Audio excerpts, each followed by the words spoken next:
Hi guys, it's Chookman and Hogan. As you all know, I tell you interesting true stories, and it's better coming out of my mouth because I was the one that went through these bad times. Um, anyway, I happened to live through it, and I'm here today telling my story. Now, this is a story back when I was in my 20s.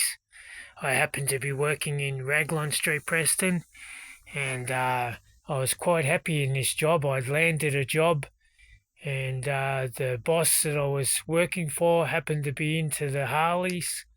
So my dreams were like, wow, I'm working where your boss loves Harleys and he owns a Harley.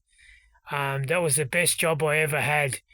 Uh, I left that job under circumstances because I was dealing with all my trauma up here in my head that I hadn't dealt with before. I couldn't fault the boss. The boss was grouse.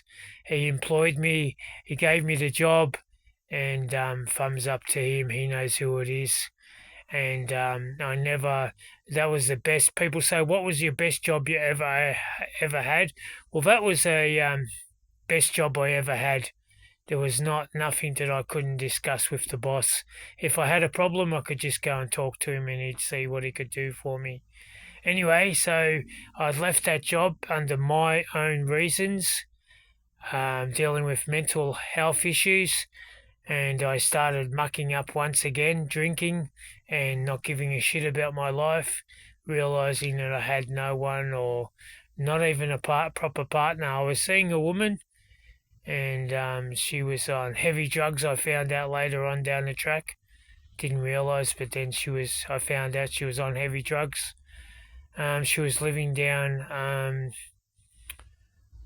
Flemington Flats, and they were three stories high. So you got 1 story, 2 story, 3 story, and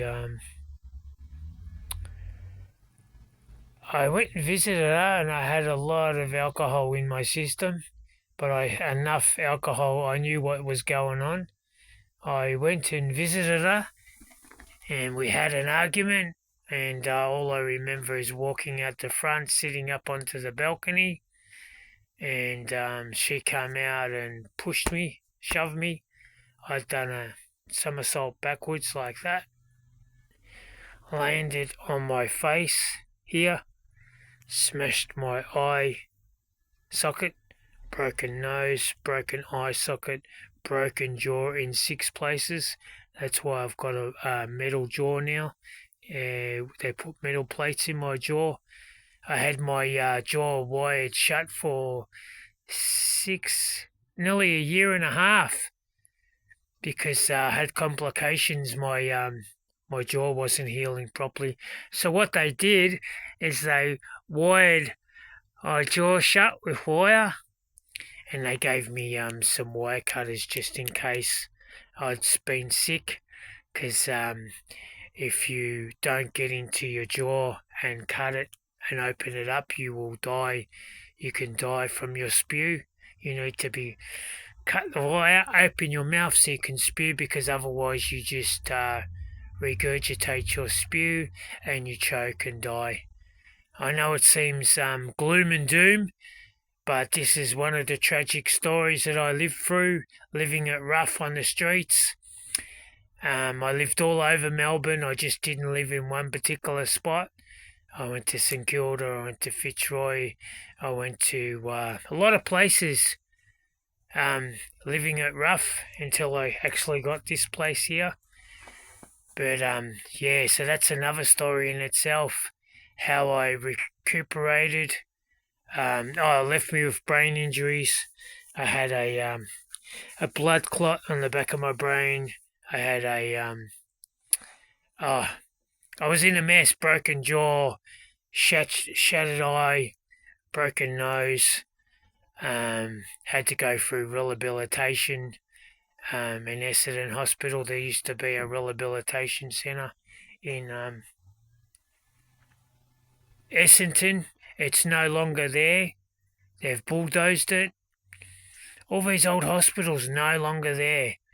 But wrong place, wrong time, and alcohol once again. So yeah, you reckon I would have learnt that lesson by not drinking alcohol and hanging around with angry people, because that's what happens. You mix the bitch with the witch, as they say, and you get into all sorts of trouble.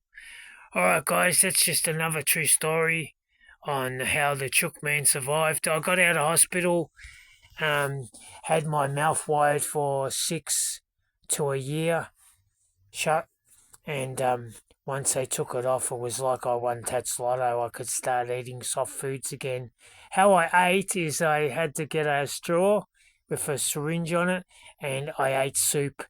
That's all I could eat for a whole year. Imagine that, how much weight I would lose. I went back to 50 kilos back then, and then I had to slowly put weight on again.